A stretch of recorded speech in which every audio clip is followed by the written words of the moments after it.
Good morning. You join me nice and early. It is 7:30 in the morning. Heading up to Shepherd's Bush today for a tournament, which should be very interesting. It's an escalation tournament, so 400 ducats up to 700 ducats, 4 games. There is a painting competition. There's also other bits and pieces. So yeah, I'm going to take you along for the journey.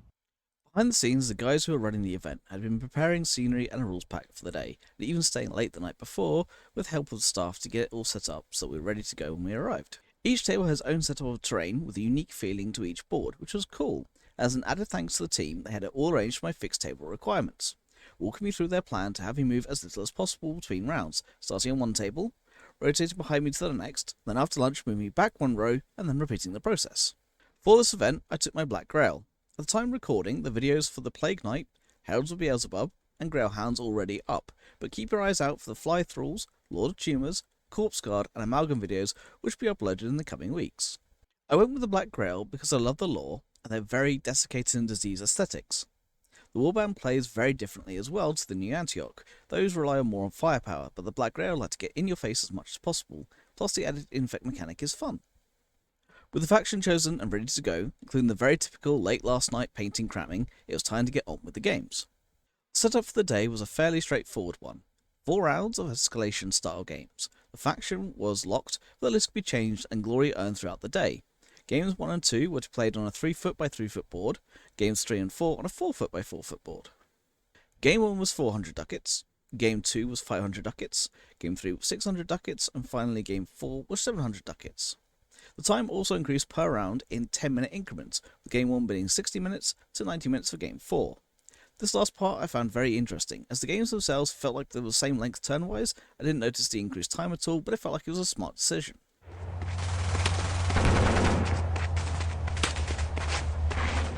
Scenario 1 was King of the Hill. 400 ducat arsenal, and a 7 model limit for the warbands, with no restrictions on what units you could take, provided it was a legal list. 4 turns and 60 minutes to complete it in. For King of the Hill, there was one centre objective, and rather than gaining points for controlling the objectives, players score 1 VP for each friendly model they had on the objective at the end of each game turn. This was the only scenario of the day which allowed infiltrators, so it's something to watch out for if you don't but your opponent does. Victory conditions are simple. The game ends if a player has no models left on the board, with all reserves being used, otherwise whoever has the most victory points at the end of the game wins. During turns 1 to 3, each player scores 1 victory point per friendly model on the objective, and 2 points per model in turn 4. The gross deeds were also in effect. I was playing against a player named Martin, and his new Antioch in the opening scenario, with my opponent having a lieutenant, sniper priest, and 3 yeomen. A nice guy with only limited experience, but a joy to play against. I knew speed to get onto the objective, and numbers to stay on it would be the key in this scenario.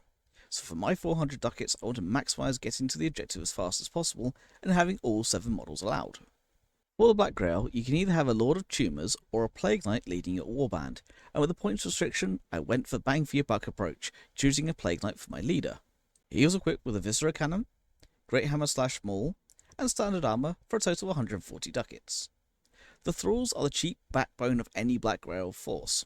I chose to go with Fly Thralls for this, foregoing the Undead Fortitude bonus of the Grail Thrall, but for the Fly keyword to help them navigate terrain easier. Thralls cannot have any battle kit, and at 25 ducats apiece, they are dirt cheap, so I had 4 of them for 100 ducats total. Finally, to finish off the warband, I had 2 Heralds of Beelzebub, both with putrid shotguns and compound eyes helmets. With the forces deployed, and infiltrating done, it was time for turn 1 to begin. The objective being right in the centre, I knew was going to be a race to rack up as many points as possible before the inevitable attrition took its toll. My opponent infiltrated one of his yeomen as close to the centre as possible, but as well as being in cover. But he also had his sniper priest overlooking the battlefield, ready to pick off anything that came close to the objective, and in turn 1 that meant one of my heralds, after moving up, got obliterated, with an 11 on the injury chart, and no tough, he was down and out for the game. I'd been able to move 2 Fly Thralls up to the objective, but Martin also had 2 of his yeomen on it, meaning it was 2-all by the end of the first turn. Turn 2, I started to get more and more up. Now my Fly Thralls have an ability called Overwhelming Horde, meaning they get +1 dice to the success rolls for melee attacks for each other friendly model within 3 inches of them. They start with -1 dice, so you need 3 models total around the attacking miniature to get a +1, but from there it just gets better and better. The singular objective made achieving this fairly easy. Little did I know how powerful this ability would be in this game.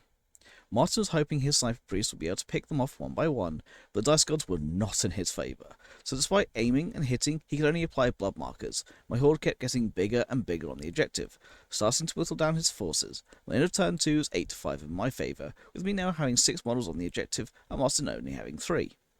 Turn 3, I scored my first point of glory. This was having the first model to be on the objective for 3 consecutive turns.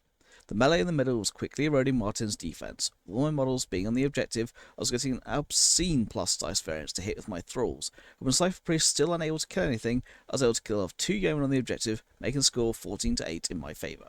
Final turn, and it was all but over for Martin. I was able to kill his last yeoman on the objective, push his lieutenant off the objective, and then kill him. For the coup de grace, was able to use the Viscera Cannon to kill the Sniper Priest, achieving the Sniper glorious deed, as he was at long range, in cover, and elevated, but with some hot dice and 11 on the injury chart meant the final score was 28-6 to me, with 2 glory.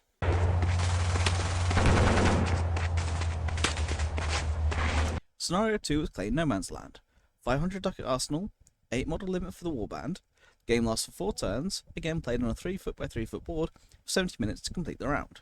For my 500 ducats, I went with my Plague Knight as leader again, with reinforced armour, Viscera Cannon, and Beelzebub's Axe.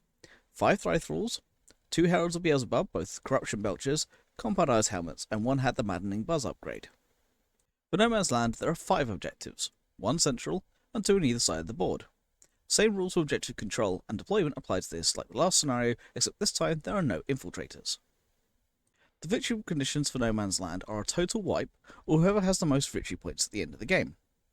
Points are scored for controlling objectives, with each player scoring 2 victory points for each objective they control at the end of each game turn, an additional 1 victory point for each glorious deed they have achieved. A player controls an objective if they have more friendly models within 1 inch of the objective than enemy models. For this game, I was playing against a fellow Black Grail player named Lucas. However, he was using the Great Hunger, which is a sub-faction, and the one that feeds off Infect, something that my Black Grail loved to dish out, so I had to be careful about who I gave infection markers to and when. He was running a Maggot Hag, Grail Hound, 3 Ravenous, and a Gregory Gula. It was an awesomely converted and painted warband, and to top it off, Lucas was also dressed up in cosplay for the event, which made this game even cooler. With deployments done, it's on to the first turn. A fast start to Lucas using the Maggot Hag's Mother's Cool ability saw him move his list up the board before each other model activated. We were both able to get 2 objectives, meaning the score was 4-4 at the end of the first turn, but Lucas's Gregory Gula was bearing down my left flank towards my 3 fools and their objective, meanwhile his Hound was fastly approaching one of my heralds. Turn 2 saw one of my heralds devoured by the doggo. Let me tell you, that hound became a thorn in my side, refusing to stay down and never managing to kill it while it chewed its way through what I threw at it and tied up the right flank for the rest of the game. With the Gregory now at the building but failing to kill my thralls this turn, the game was stabilised at 8-8, but I knew the clock was ticking. Turn 3 saw the centre fall to Lucas. No longer able to keep him back after failing to push out from the Hound, and my left flank now down to 2 thralls, it was 12-14 Lucas's favour, and time running out to launch any sort of counter-attack. Turn 4, and the counter never came. The left flank now completely under the Gregory's control, and the right hand side was also decimated. That damn Hound now having backup because I couldn't kill it meant although that I wasn't wiped, Lucas had full objective control and a 12-24 loss for me. After round 2, it was time for the lunch break, and whilst we're eating and chatting, players had the chance to enter their warband into the painting competition. There were a lot of cool entries from every faction, some converted, some really cool bases, and everyone who entered did a fantastic job, and it was nice to hear people complimenting each other's work. I encourage you to enter any competition in any event. It's not only a lot of fun, but it's nice to see the differing styles and thought processes.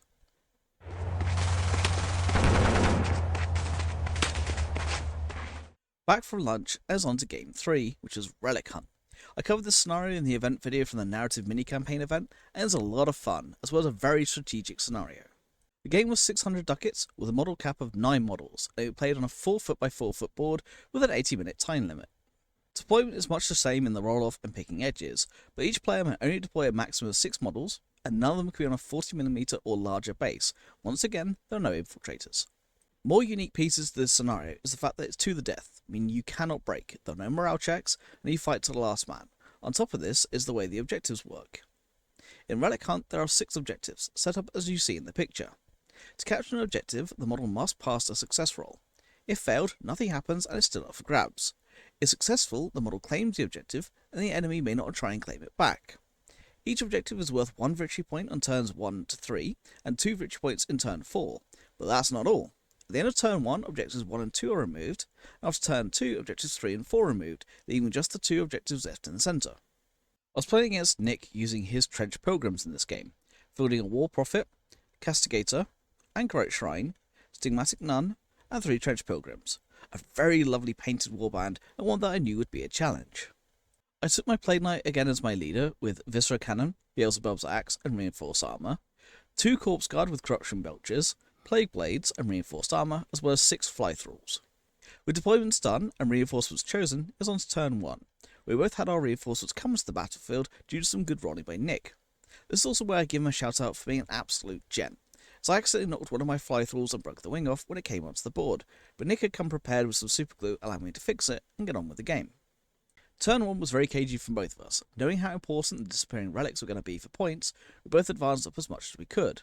Like in the previous game with the Mother's Call, Nick's Castigator had his own command move, blaring music. Nick chose Slayer for this but failed, a sign of things to come, and also failed a capture roll, meaning by the end of turn 1 I was 2-1 ahead. With 2 objectives going away, turn 2 began to show the scenario strategy. We were both aimed to take over the objectives we knew were going, but Nick got unlucky. Using his Stigmatic Nun, he tried to pop out, shoot, claim an objective, and pop back behind cover. Unfortunately, he failed the success roll. Despite me taking casualties, at the end of the turn I had captured 2 objectives to Nick's 0, making the score 4-1. It was looking good for me until Nick's Anchorite Shrine and his flamethrowers finally got into the mix and started to systematically take my warband apart. And also having priority, he was able to claim the 2 remaining objectives before I could. Glory also finally made a reappearance here, with both of us managed to get a resistant bite, with some heroics on both sides of the board. This meant at the end of turn 3, it was 4-3 in my favour in terms of victory points, and a glory apiece. Turn 4, and it was all to play for. Nick was finally able to get a command off, and what remained of his warband advanced, threatening the 2 remaining objectives, what I thought would be defeat, seeing as they were now 2 victory points apiece. Nick was able to capture one, but failed on the other as I swooped in and claimed it. It wasn't over yet though, with both of us in the dying rolls able to get another glory apiece, meaning the game ended at 6-5 victory points in my favour and 2 glory apiece, and what was easily my favourite game of the day.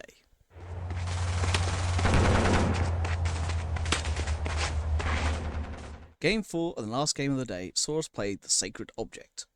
This scenario was to be played on a 4-foot by 4-foot board, 700 ducat arsenal, and a 10 model limit.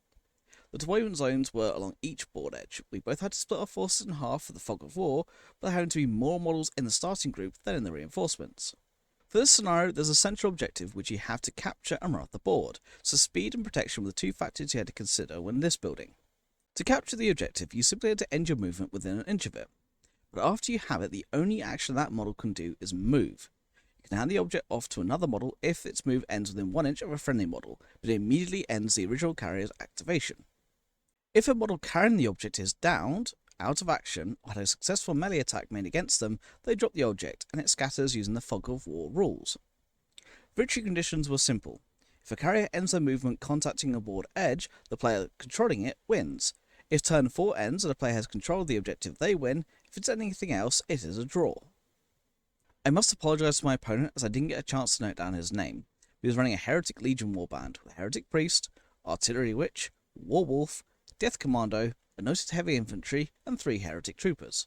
Meanwhile, for this last scenario, I finally brought out the Lord of Tumors as my leader, with recently purchased Grail devotees with my glory. He also had a Viscera Cannon, Great Hammer, Combat Helmet and Reinforced Armour. I had an Amalgam with a Machine Gun, Corruption Belcher and Great Hammer, 2 Hounds of the Black Grail, and 5 Fly Thralls. Turn 1 saw one of my hounds run up the board to grab the object, meanwhile the other came in from the west board edge to attempt to tie up his Warwolf, but to no avail, and my hound who grabbed the objective was charged by the Death Commando, but escaping with no successful attacks being made against him, and a stalemate by the end of turn 1.